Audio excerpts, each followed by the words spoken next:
LED lights.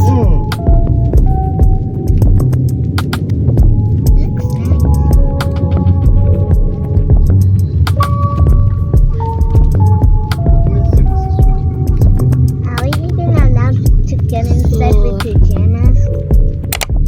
I'm so sure. Do you know? Huh? What do you say? I said that I'm not allowed to get inside without pajamas.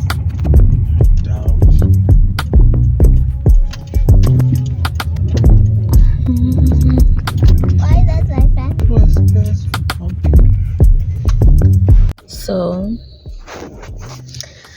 See a ShopRite, a Woodlands, but then I'm not dropping off because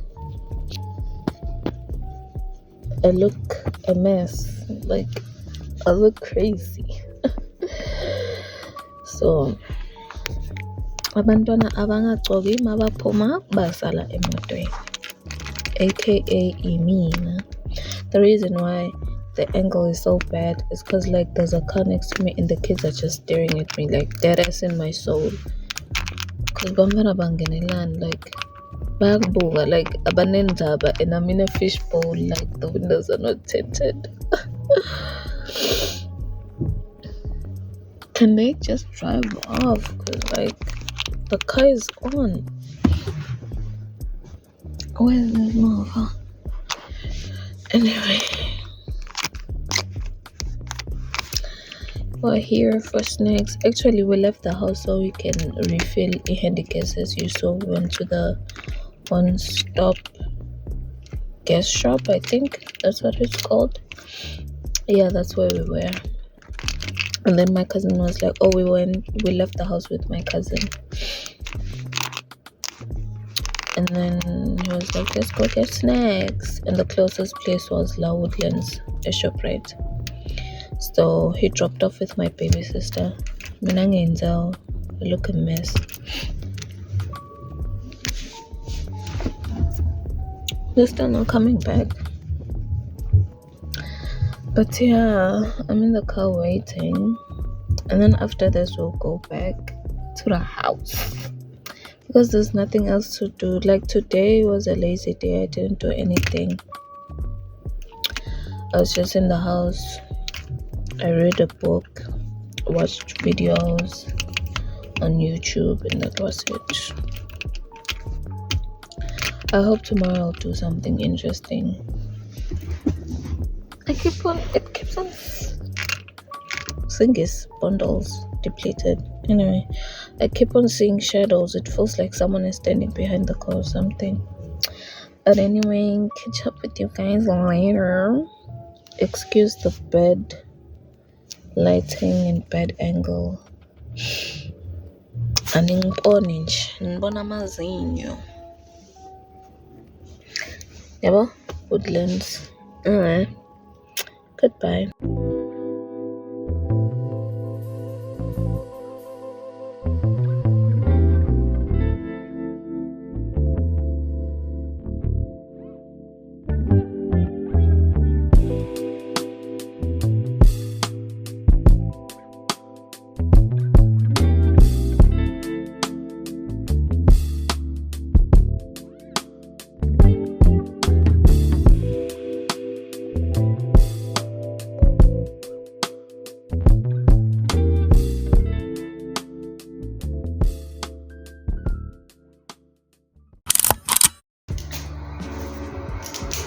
I don't know why I always do that, but like, welcome back, guys.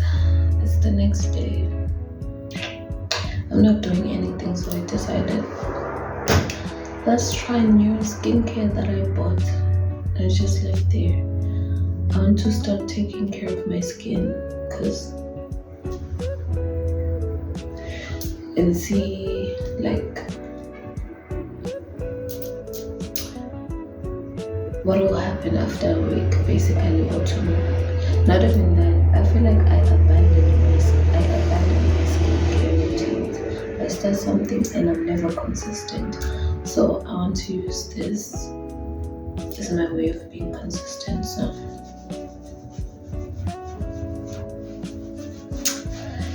try new skincare products with me. Some of them are not new.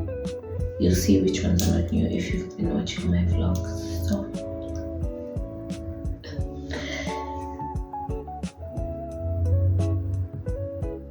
I'm tired. Set pieces and large wooden crates filled with costumes and props. Giorgio started to feel overwhelmed, jumped off the building, taking her own life. Giorgio and the other officers followed the maintenance worker to a service elevator, and they traveled up to the roof in complete silence. The elevator stopped, the doors opened, and Giorgio had to squint as the daylight hit his eyes. The maintenance worker stepped out of the elevator and showed the police the pair of black shoes. Then Giorgio walked to the edge of the building and looked down, but there was nothing on the ground that looked out of the ordinary. So the officers spread out and searched the roof for any additional clues, and within a few minutes, Detective Giorgio heard one of them shout, "Oh my God!" Giorgio whipped around and saw an officer standing by this enormous metal fan, looking through the wide space between two of the blades down into the ventilation shaft. Giorgio joined him and leaned over to look into the shaft as well. Giorgio filled Struck in on everything police had found that morning. They had found Helen Hagnus's body in a large maintenance tunnel on the 3rd floor. It looked like she had fallen to her death through the ventilation shaft from the roof. But Giorgio was sure someone had pushed her, because her hands and feet had been bound with rope and there was a gag stuffed in her mouth. Giorgio thought the attack could have been sexual, but he had no idea if it was random or if somebody had targeted Helen. Then Struck went to go take Polaroids of Helen's body, and he worked with crime scene technicians as they searched for clues. In addition to a pink bra, they found a pair of black pants, a black shirt, and a blue flower, all near the body. Later that day, several hours after the discovery of Helen's body, the NYPD had set up a fully operational command post inside the offices of the Opera House, and teams of detectives, uniformed police, and forensics technicians scoured the building for more evidence. Not long after the command center got set up, Detective Struck left his and Giorgio's makeshift office, walked into the office of one of the Met's operations managers, and asked how many employees the Met had. But when the manager answered more than 800, all Struck could do was laugh. That was an impossible number of people to interview. Still, he asked the manager for a list of all of those employees, as well as a separate list of the people who were actually working had met with Helen at some point during the intermission. Then they fought, and he took her up to the roof of the building, where he tied her up and killed her. As the two detectives theorized and talked through the case, the door opened and an officer led Giannis in. Giannis actually stumbled into the room and then collapsed into a chair across from the two detectives. Struck and Giorgio could tell Giannis was drunk just from the smell. And even if they couldn't tell from the smell, the open bottle of Jack Daniels in his hand made it pretty clear. This was a new one for both detectives. They had never seen someone show up to a police interview with a bottle of whiskey. But regardless, the detectives jumped right into the questions. They asked Giannis about his and his wife's relationship. Giannis was slurring his words, but he did manage to tell them that he loved his wife, and he had gone to the Met to pick her up and drive her home, but she had never showed up. Struck and Giorgio listened, but they knew that almost nothing Giannis said in his current state would ever hold up in court. I mean, the guy was drunk. So they told him they would have an officer drive him home, and after he'd gotten some rest, they would follow up with him if they needed to. Later that afternoon, Struck and Giorgio were sitting in the theater when the famous Russian dancer Panov and his interpreter walked in. Panov, according to that ballerina that Giorgio had met that morning, may have been the last person who'd seen Helen alive. Panov took a seat near the detectives and asked how he could help. Then, through his interpreter, he said he did know a musician had gone missing at the Met, but he didn't know anything more than that.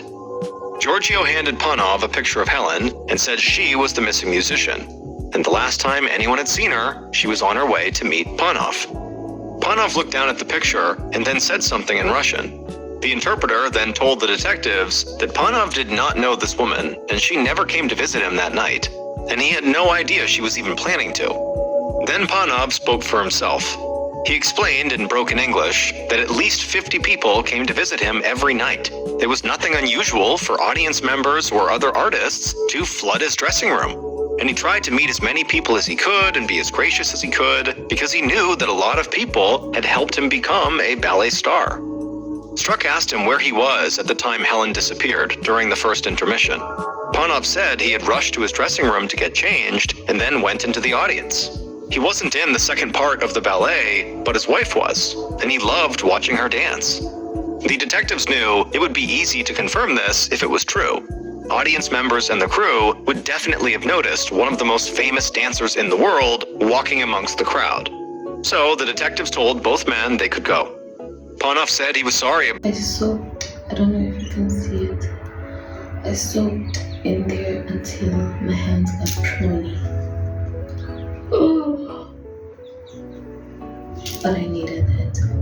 As crazy as I look, I just took a bath. And I feel so fresh. I'm fresh. I'm good. I look good. I look good. Then all this skincare and body care. Night, but he didn't leave backstage.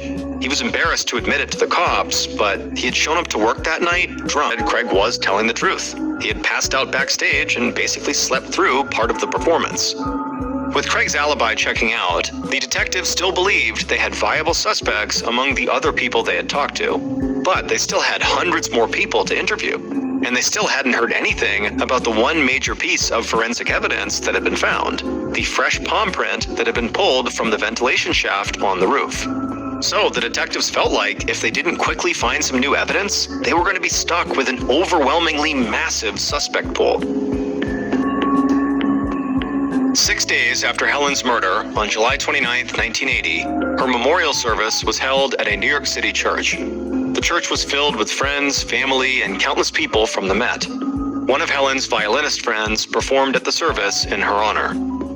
In the 2 weeks following Helen's funeral, Detectives Struck and Giorgio continued their work at the Met, but the Opera House had grown oddly quiet. The ballet had finished its run of performances, and the next show had not opened yet. So the detectives found themselves wandering through the nearly empty, huge building, trying to find anything that they might have missed. But nothing came of those additional searches, and even after weeks when Detective Struck hung up, he told Giorgio what he just learned, and Giorgio got excited. This palm print was not a smoking gun just yet, but it definitely could be. It was very difficult for palm print, and when testing on that print came back, detectives Giorgio and Struck saw that it was a perfect match to the one found on the roof, and they believed they had found Helen's killer.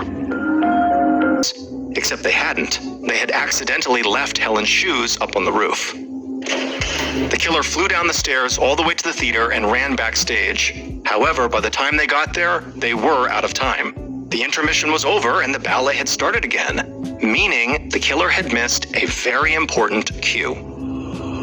Craig Crimmins, the stagehand who claimed to have shown up drunk and fallen asleep backstage, killed Helen Hagnes. On the night of the murder, Craig was in fact the man on the elevator with Helen and the young ballerina. And when Helen asked about where Panob's dressing room was, Craig had chimed in and said it was on the 3rd floor. But that was a lie. He was simply trying to trap her. And so when Helen got off the elevator on the 3rd floor, Craig followed her down the hallway, grabbed her, and brought her to the basement, intending to rape her. However, he could not perform sexually, and so in his rage and humiliation, he dragged her up to the roof where he would kill her. Craig did resemble the sketch from the ballerina's hypnosis session. However, it was Craig's palm print on the air conditioning vent that made detectives turn their focus on him. And soon after the detectives discovered Craig's print matched the one on the ventilation shaft, they learned that the other stagehand who said he saw Craig sleeping backstage was lying for his coworker. But he thought Craig had asked him to lie for him just to cover up the fact that he had left backstage and missed an important cue. Craig Crimmins was found guilty of murder and sentenced to 20 years to life. He went on to serve 40 years in prison and was paroled in August of 2021.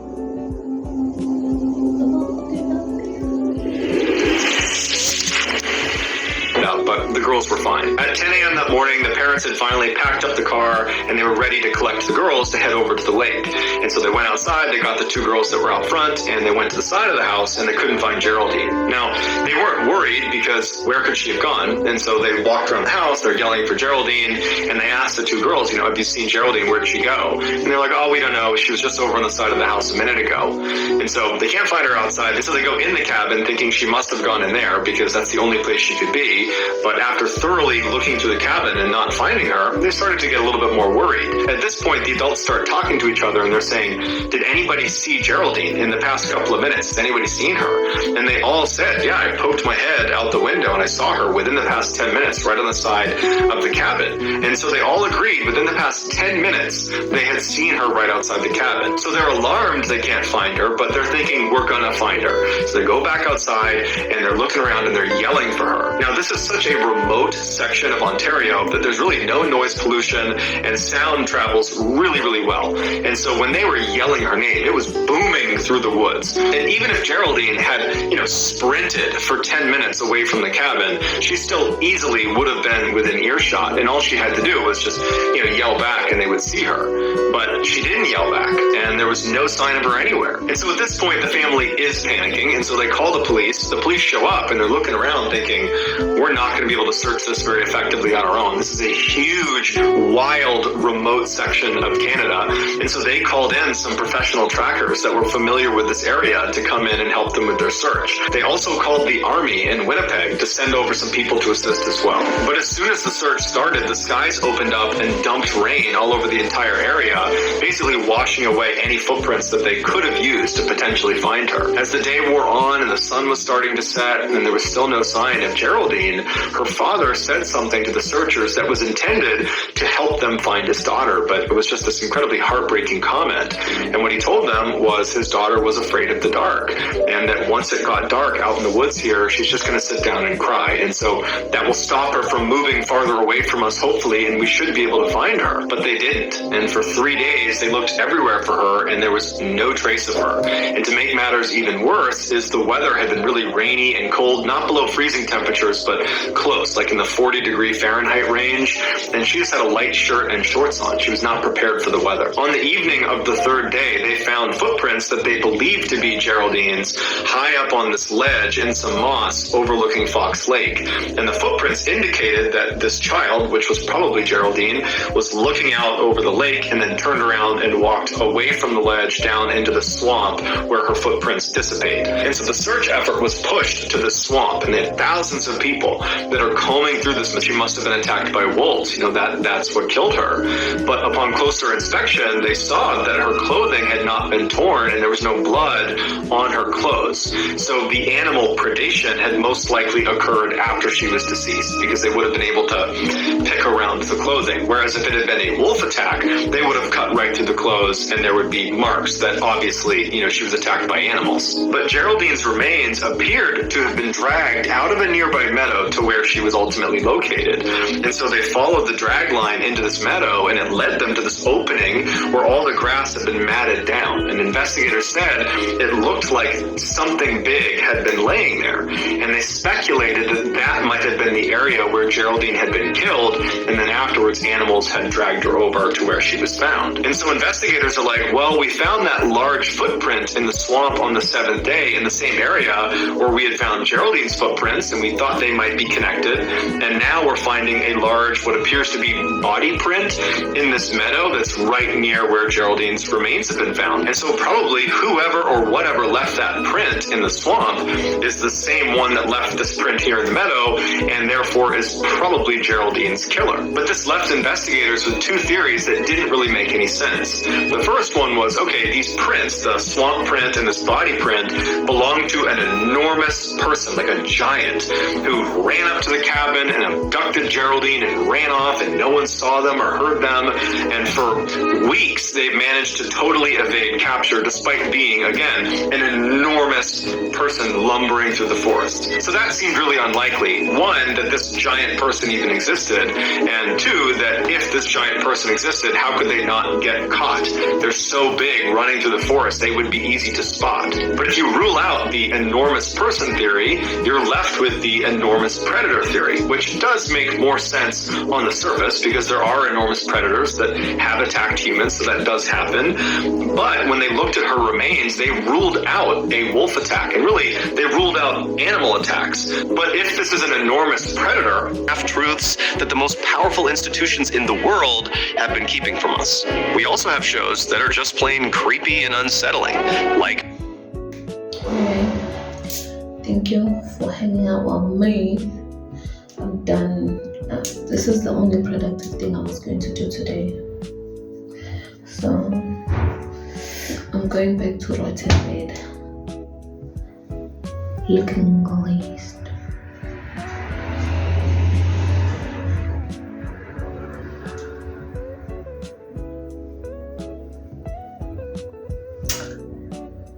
So this is day 1. I need to shave my mustache.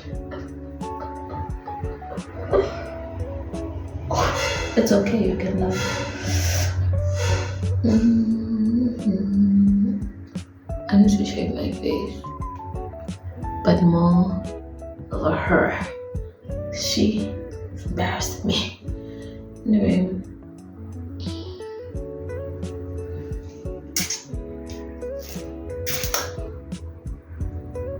Bye-bye. I love you. Yes, you. I love you.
Ibingishaya first aid.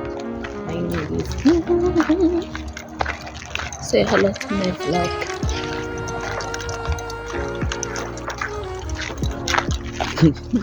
Uhlekayo. Uyathanda ukukhulumisa ney'nto yakho. Wena uyathanda kakuchaphatha. Sengijwayele. Ukuchaphatha ngani? Thanisani bonani bangane emakhaya. Ngiyingondi mina.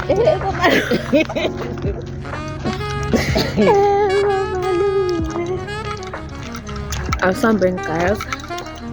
Siyodla imali yamake kafe. Yathi angangikunike mbamba. Ngiyangizelela.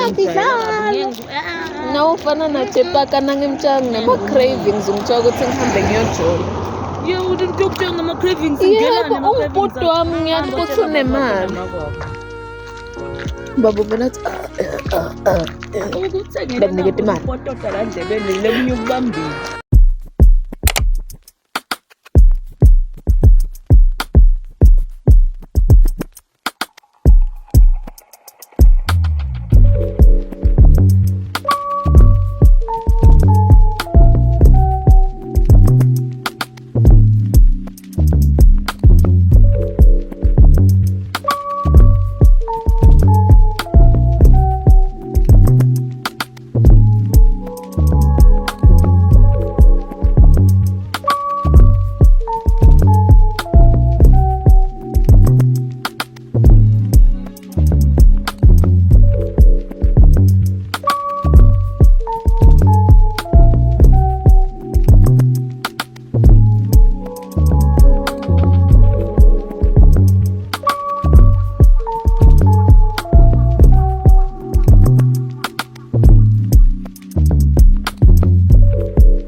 Oh yeah, yakha.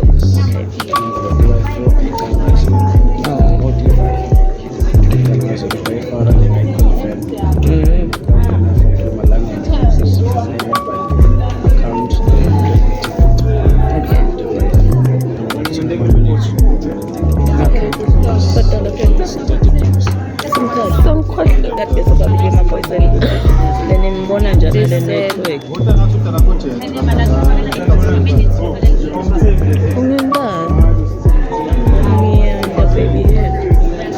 Ayikukhona nomunye wase-America loyikha. Ngiyayibona ukuthi lele nje bangiphe airtime ya 25 rand. Lama data lokwelula combo thing.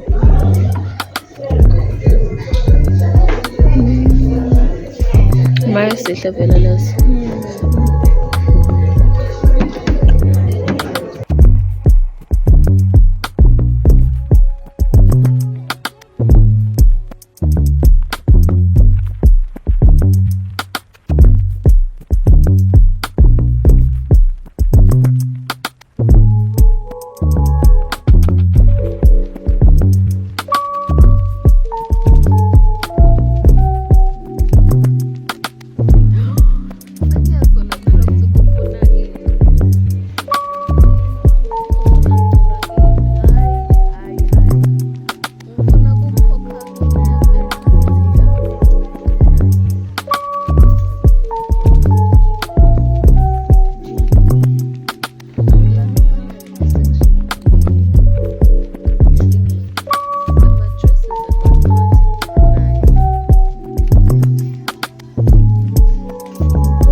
Lele bye.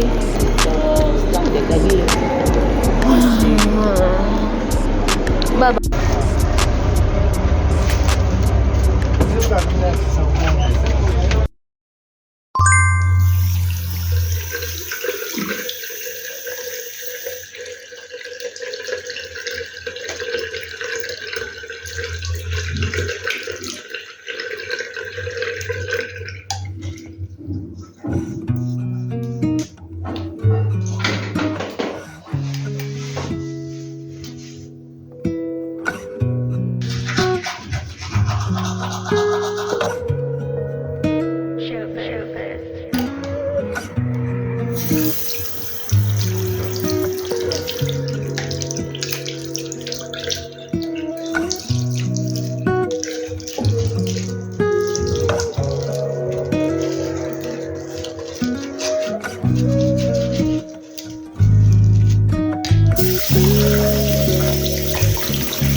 I come back.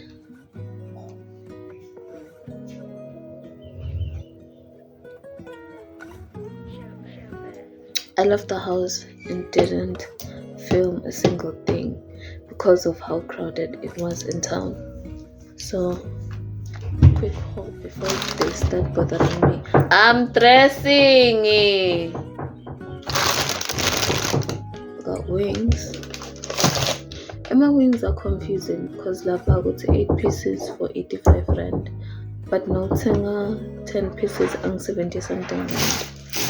I don't know about that. Stop scratching the door, Wena.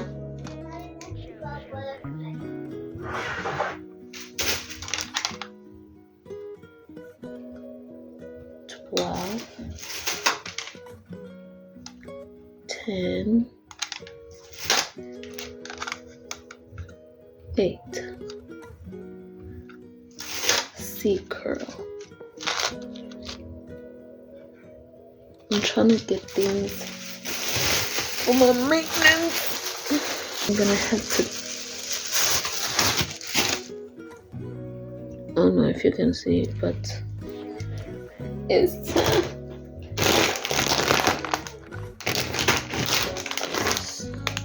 the habit. Addicted. Anyway, that was that. This is what I was wearing. So cute.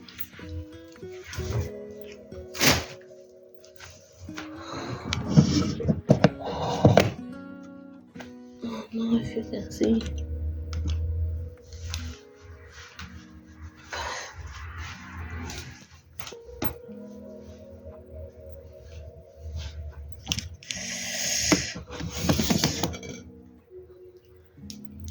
See y'all later because I might do my nails today. So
welcome back.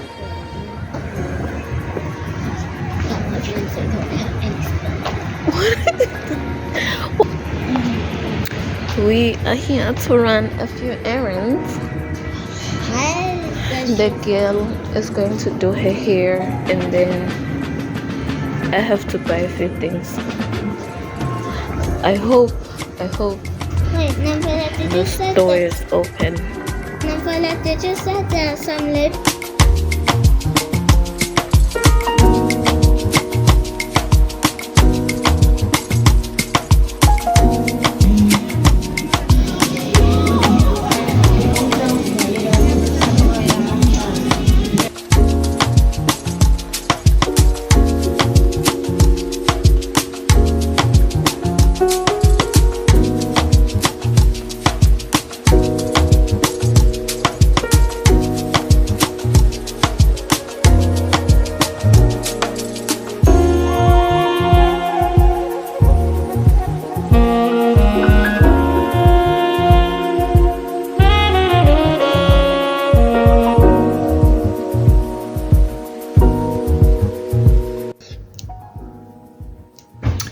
I come back. Well,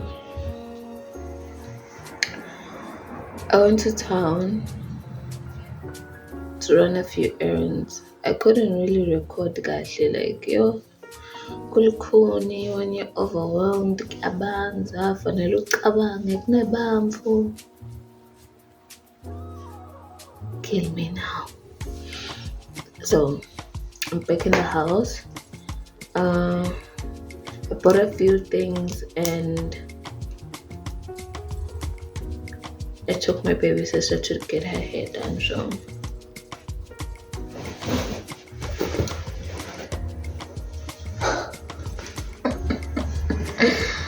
you know what time it is. I feel like anyway, small handbag. Oh god, this thing is everywhere.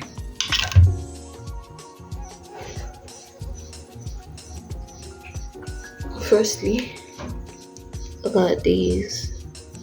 They sound good. They actually sound great.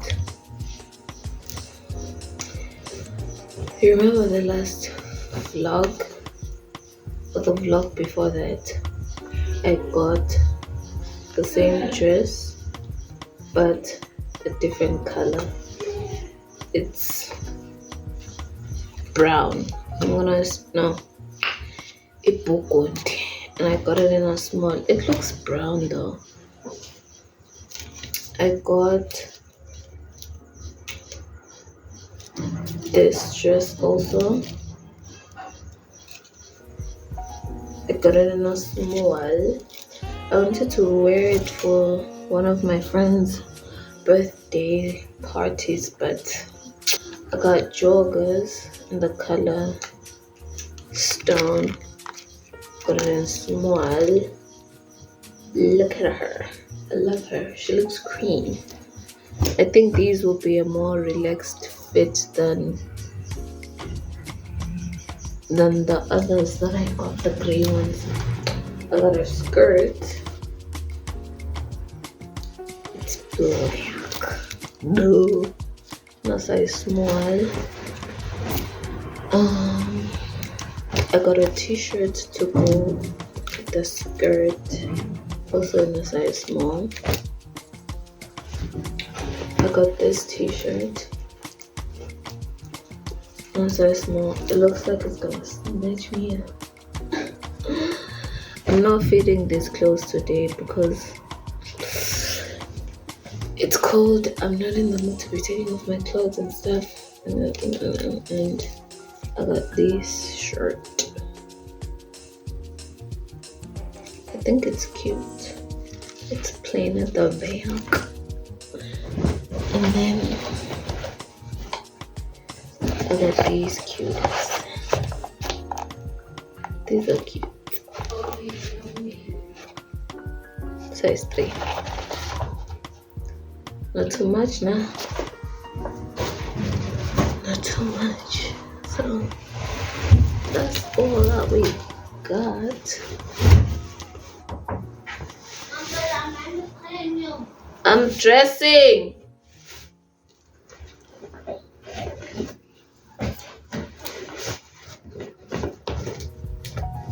Jesus. Anyway, I'm gonna do my nails today. I have to change these in my toes, and then tomorrow we'll do our eyebrows. I don't know when I'm doing my hair, but it might be soon, so stay tuned for it. Stay tuned. You're already watching. You'll see it in this vlog. Hopefully. So anyway, it's bye for now. Mwah.